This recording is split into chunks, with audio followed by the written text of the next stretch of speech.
আসসালামু আলাইকুম। সংবাদে আপনাদের সবাইকে স্বাগত। সংবাদ শিরোনাম। টাঙ্গাইলে মূল পাইপলাইন ফেটে শহরে আবাসিক ও কারখানায় গ্যাস সরবরাহ বন্ধ।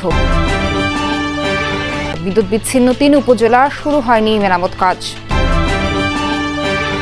মেহেরপুরের গাংনীতে অ্যানথ্রাক্স আতঙ্ক, ৮ মাসে 450 রোগী শনাক্ত। অসুস্থ পশু জবাই ও বিক্রি ঠেকাতে নেই পদক্ষেপ। আমরা আতঙ্ক হয়ে আছি যে এরকম একটা রোগ কেন আমাদের ছড়াইছে। ডাক্তাররা গ্রামে আসবে, সেই বিষয়ে কথা বলবে, জানবে, খোঁজ খবর নেবে, কিন্তু এগুলো কেউ করেন। টাঙ্গাইলে গ্যাস সঞ্চালনের মূল পাইপ ফেটে যাওয়ায় 14,000 গ্রাহকের গ্যাস সরবরাহ বন্ধ রয়েছে। রোববার সকালে সদর উপজেলার শিবপুর এলাকায় ঘটনা ঘটে। টাঙ্গাইল তিতাস গ্যাস কর্তৃপক্ষ জানায়, গ্যাস সঞ্চালনের লাইনের মূল পাইপটি ফেটে যায়। এতে শহরের প্রায় 14,000 গ্রাহক ও 15টি সিএনজি স্টেশন সহ সকল কারখানায় গ্যাস সরবরাহ বন্ধ হয়ে যায়। এদিকে গ্যাস পাইপের ওপর পল্লী বিদ্যুতের খুঁটি থাকায় টাঙ্গাইল সদর, নাগরপুর ও দেলদুয়ার উপজেলার প্রায় 2 লাখ গ্রাহকের বিদ্যুৎ সরবরাহ বন্ধ। বিদ্যুৎ স্বাভাবিক করতে কাজ করছেন শ্রমিকরা। পল্লী বিদ্যুৎ সমিতির কর্মকর্তারা জানান, গ্যাস লাইনের উপর বিদ্যুৎ খুঁটি ছিল, দুর্ঘটনার পর সেটি সরানোর কাজ চলছে। গ্যাসের লাইন লিক হয়ে আমাদের খুঁটির গোড়াতে স্পার্ক করে আগুন ধরছে। আমাদের এখানে সার্কিট আছে হলো 33 কেবি লাইন। এই 33 কেবি লাইনের ঝুঁকিপূর্ণ কারণে অপসারণ করে আমরা পাশে আরেকটা নতুন খুঁটি স্থাপন করবো। উপরে থেকে আগুনের কয়েকটা লিলিহা পড়লো, পড়ার পরে তখন নিচে থেকে এরকম ভাবে পানি, ওই যে এটা দেখতেছেন, মার্কটা দেখছেন, রড, দ্বিতীয় রড, ওই পর্যন্ত স্টেপ বাই বুক করে উঠতেছে। গ্যাসের লাইনটি ফেটে গিয়েছে এবং ফেটে যাওয়ার পরপরই কিন্তু টাঙ্গাইল শহরের যে গ্রাহকদের বিদ্যুৎ গ্যাসের লাইন এবং বাকি যে সিএনজি পাম্প এবং কারখানাগুলো রয়েছে সেগুলো কিন্তু গ্যাস সরবরাহ বন্ধ রয়েছে। আরেকটি বিষয় জানিয়ে রাখি যে আমি টাঙ্গাইলের চন্ডার যিনি সহকারী প্রকৌশলী আব্দুল আলিম, তার সাথে কথা বলেছি। তিনি এখানে উপস্থিত হয়েছিলেন গ্যাসের প্রকৌশলী। তিনি যেটা জানিয়েছেন যে টাঙ্গাইল শহরে যে গ্যাসের সরবরাহ সেটি তারা বাইপাস করে দেওয়ার চেষ্টা করছেন এবং যে সিএনজি পাম্পগুলো রয়েছে সেই সিএনজি পাম্পগুলোর হচ্ছে যে করটিয়া থেকে পুংলি পর্যন্ত এই কয়েকটি সিএনজি স্টেশনে গ্যাস সরবরাহ বন্ধ রয়েছে, বাকিগুলো সিএনজি স্টেশনে গ্যাস সরবরাহ চালু হয়েছে।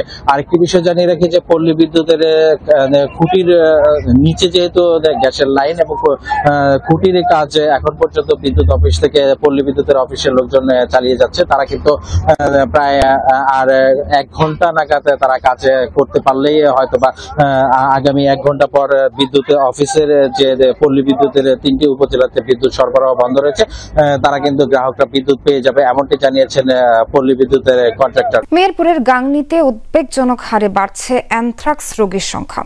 গেল 8 মাসে শনাক্ত হয়েছে প্রায় 450 রোগী। স্থানীয়দের অভিযোগ, অসুস্থ পশুকে নিয়ে সংশ্লিষ্টদের নেই কার্যকরী পদক্ষেপ আর ভ্যাকসিন কার্যক্রম সঠিকভাবে পরিচালনা না করার পেছনে জনবল সংকটকে দায়ী করছেন উপজেলা প্রাণী সম্পদ কর্মকর্তা।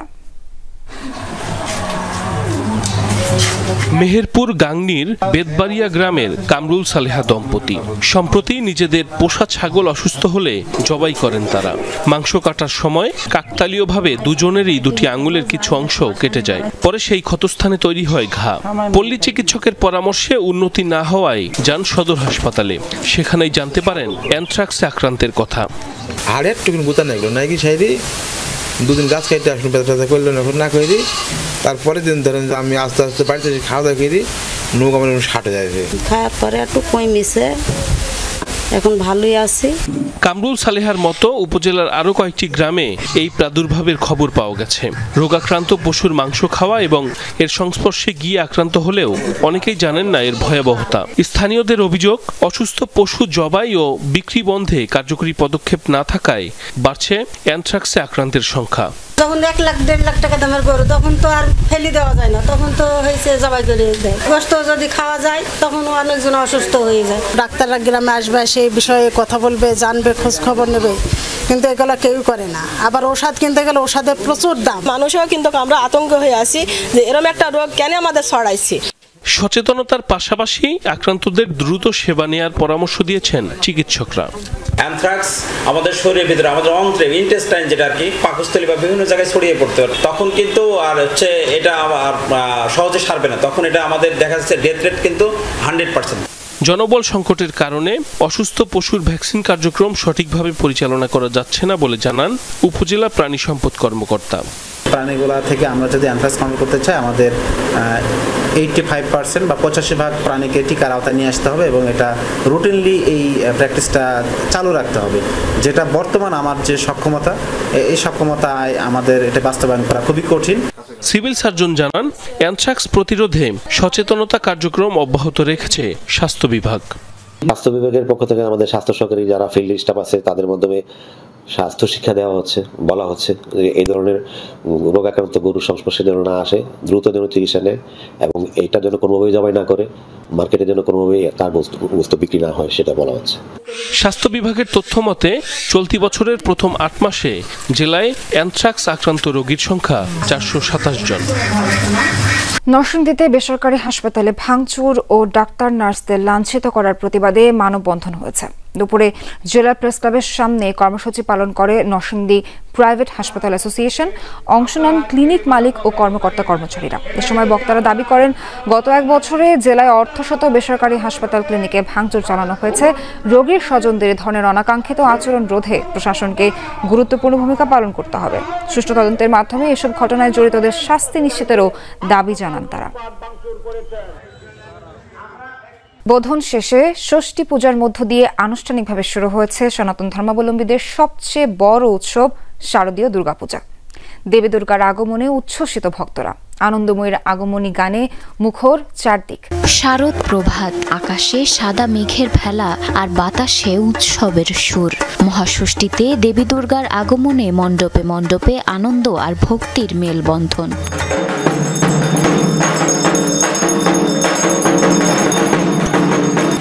ষষ্ঠী পূজার মূল আকর্ষণ মহামায়ার বোধন।